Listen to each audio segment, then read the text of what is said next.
മോഹൻലാൽ പ്രസംഗിക്കേണ്ടായിരുന്നു എന്നാണ് എനിക്ക് തോന്നിയത്. മോഹൻലാൽ ഒരു വ്ളോഗ് എഴുതിയാൽ കുറച്ചുകൂടി മോഹൻലാലിന് സേഫ്റ്റി ഉണ്ടായിരുന്നു എന്നുള്ളതാണ്.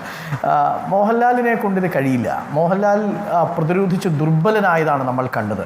യഥാർത്ഥത്തിൽ മോഹൻലാൽ എന്താണോ പറയാൻ വന്നത് അതുപോലും മോഹൻലാൽ പറഞ്ഞു എന്നെനിക്ക് സംശയമുണ്ട്.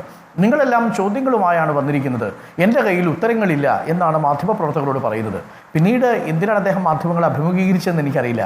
വൈകാരികമായ മലയാളം ഇൻഡസ്ട്രിയിൽ താൻ അനുഭവിച്ച ബുദ്ധിമുട്ടുകൾ പറയാൻ മറ്റൊരു അഭിമുഖത്തിൽ നമുക്കത് പറയാനുള്ള അവസരമുണ്ടല്ലോ. താൻ കഴിഞ്ഞ കുറേ വർഷങ്ങളായി പ്രസിഡന്റ് സ്ഥാനത്തുള്ള AMMA എന്ന താരസംഘടനയിലെ പ്രവർത്തകർ ഈ AMMA എന്ന സംഘടനയുമായി ബന്ധപ്പെട്ട് നൽകിയ പരാതികൾ അതെന്ത് ചെയ്തു എന്നതായിരുന്നു ഒരു പ്രധാനപ്പെട്ട ചോദ്യം. ദിവ്യ ഗോപിനാഥിൻ്റെ പരാതി, ശ്രീദേവികയുടെ പരാതി, ഈ പരാതികളടക്കം നിങ്ങൾ എന്തെങ്കിലും നിലപാടെടുത്തിട്ടുണ്ടോ? ഈ വിഷയത്തിൽ എക്സിക്യൂട്ടീവ് കമ്മിറ്റി രാജിവെച്ചത് ശരിയാണോ?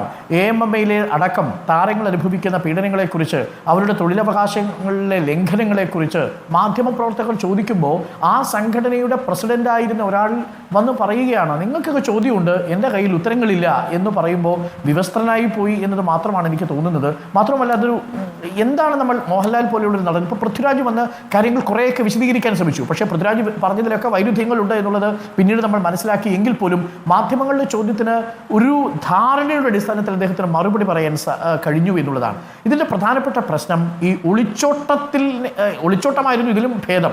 ഒളിച്ചോടിയതാണ് യഥാർത്ഥത്തിൽ എക്സിക്യൂട്ടീവ് കമ്മിറ്റി രാജിവെച്ചുകൊണ്ട്. പക്ഷേ അതിനുശേഷം ഇപ്പോൾ KCL പോലെയുള്ള ഒരു സ്ഥാപനത്തിൻ്റെ ബ്രാൻഡ് അംബാസഡറായി വന്ന മാധ്യമങ്ങളെ അഭിമുഖീകരിക്കേണ്ടി വരുന്ന സാഹചര്യം ഉണ്ടാവും. എത്ര കാലം ഇങ്ങനെ ഒളിച്ചോടും? അതുകൊണ്ട് ഞാൻ മറുപടി പറയാൻ അദ്ദേഹം തയ്യാറായി വന്നു. പക്ഷേ പറഞ്ഞതെല്ലാം പരമാബദ്ധമാണ്. നിങ്ങളും കൂടി തയ്യാറെടുക്കൂ. എന്ത് തയ്യാറെടുക്കാനാണ്?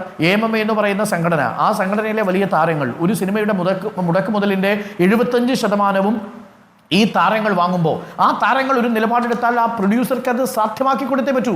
ഈ താരം ഒരു നിലപാടെടുക്കട്ടെ, ഞങ്ങളുടെ ഷൂട്ടിംഗ് സെറ്റുകളിൽ സിനിമയുടെയൊക്കെ തുടക്കത്തിൽ എഴുതി കാണിക്കുമല്ലോ, ഈ സിനിമാ ചിത്രീകരണ വേളയിൽ ഒരു ജീവിയും പീഡിപ്പിക്കപ്പെട്ടിട്ടില്ല എന്ന് എഴുതി കാണിക്കുന്നത് പോലെ ഈ സിനിമയുടെ ചിത്രീകരണ വേളയിൽ ഒരു ജൂനിയർ ആർട്ടിസ്റ്റും ഒരു സ്ത്രീ പ്രവർത്തകയും പീഡിപ്പിക്കപ്പെട്ടിട്ടില്ല എന്നത് ഉറപ്പുവരുത്താനുള്ള ബാധ്യത ഈ താരരാജാക്കന്മാർ എടുത്തിരുന്നുവെങ്കിൽ കുറയാവുന്ന പ്രശ്നമല്ലേ ഉള്ളൂ. അവർക്ക് ആവശ്യമായിട്ടുള്ള തൊഴിലവകാശങ്ങൾ സംരക്ഷിക്കണമെന്ന് ഉറപ്പ് നൽകണമെന്ന് ഈ പ്രൊഡ്യൂസർമാരോട് കോൾ ഷീറ്റിന് വേണ്ടി വരുന്ന സാഹചര്യങ്ങളിൽ പറഞ്ഞാൽ തീരാവുന്ന പ്രശ്നമല്ലേ ഉള്ളൂ. പക്ഷേ ഇതൊന്നും ഇവർ എടുത്തിട്ടില്ലെന്ന് മാത്രമല്ല, ഇതൊന്നും അറിഞ്ഞിട്ടില്ല. ഞങ്ങൾക്കിതെങ്ങനെ അറിയാനാണ് എന്ന് അദ്ദേഹം ചോദിക്കുമ്പോൾ അദ്ദേഹം യഥാർത്ഥത്തിൽ അമ്പും വില്ലും എല്ലാം നഷ്ടപ്പെട്ട് നിരായുധനായി പോയ പോരാളിയെ പോലെയാണ് ഇന്ന് മോഹൻലാലിനെ കണ്ടത് എന്നതാണ് ദൗർഭാഗ്യകരമായ കാഴ്ചയാണ്. പക്ഷേ മോഹൻലാലിന് ഇതിനും അപ്പുറമൊന്നും നമ്മൾ പ്രതീക്ഷിച്ചിരുന്നില്ല. അതുകൊണ്ടാണ് ഞാൻ തുടക്കത്തിൽ പറഞ്ഞതുപോലെ മോഹൻലാൽ ഒരു വ്ളോഗ് എഴുതിയിരുന്നെങ്കിൽ കുറച്ചുകൂടി അദ്ദേഹത്തിനൊരു പ്രതിരോധം കിട്ടിയേനെ എന്നാണ് ഞാൻ മനസ്സിലാക്കുന്നത്. സ്മൃതി,